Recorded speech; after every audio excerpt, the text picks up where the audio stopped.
magandang araw sa inyo mga mamas. This is Lorene Madriaga. So, ang lulutuin natin ngayon ay isa sa mga paboritong ulam ng anak ko is buttered shrimp. So, ito ang mga ingredients.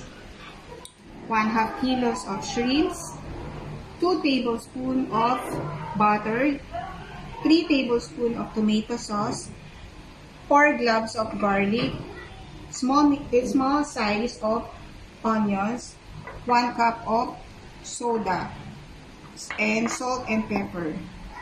So, ang una natin gagawin, i-marinate natin yung ating buttered shrimp. So, it's up to you kung Sprite or 7-Up yung gagamitin nyo. Pero ako mas prepared ko is yung Coca-Cola kasi I love the taste of Coca-Cola. So, yan. I-marinate mo siya for 30 minutes. Una natin gagawin, lagay natin yung butter. So, yung pa rin natin is medium lang. Lagay natin yung ating butter.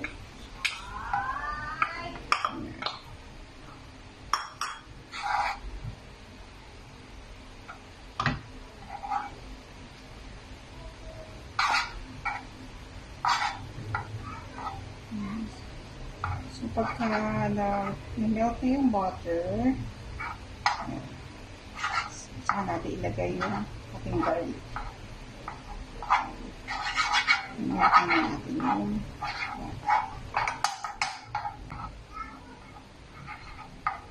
Ilagay natin yung garlic.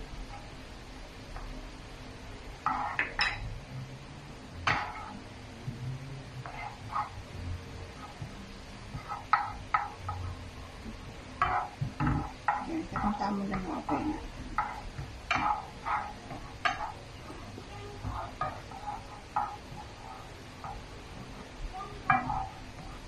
Tapos, isunod natin yung ating onions.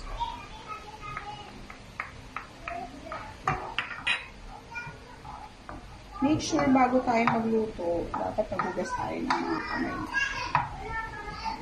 Kapag medyo nag-brown na yung ating onions and naamoy na natin yung bango ng garlic, medyo nagpa-brown na siya. Saka natin ilalagay yung ating shrimps. So, mix nyo lang siya. Mix nyo lang.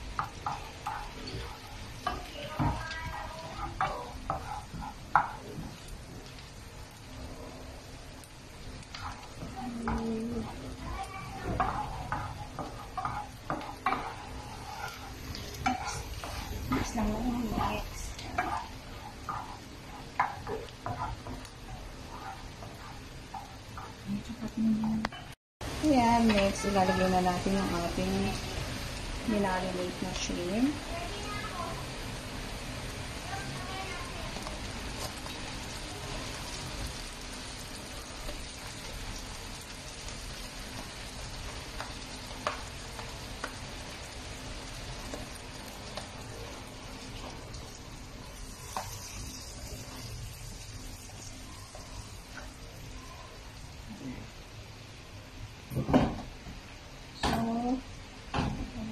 Siya.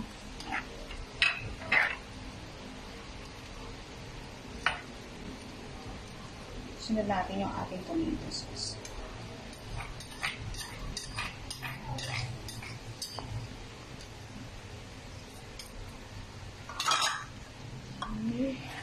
Mix lang natin siya.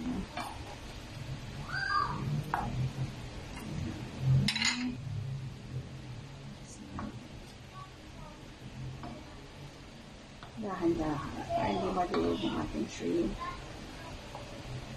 Tapos wait natin siyang kumulo. So, ayan, haluin natin ng konti. Tandaan yung paghalo para hindi mapanggulo ng shrimp. Mix natin. And then after that, yan, takpan muna natin and wait for 5 to 7 minutes. So yan, ready for plating na.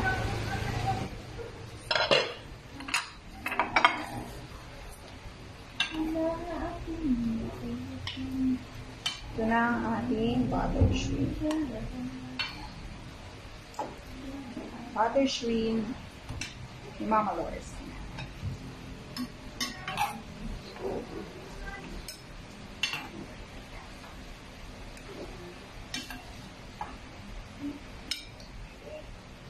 Okay na, teka.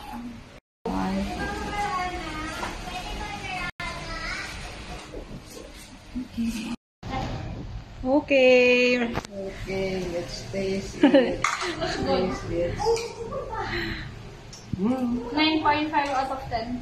Oh, thank you. Tastes good. Yeah. Okay. Mas top. You want to taste also?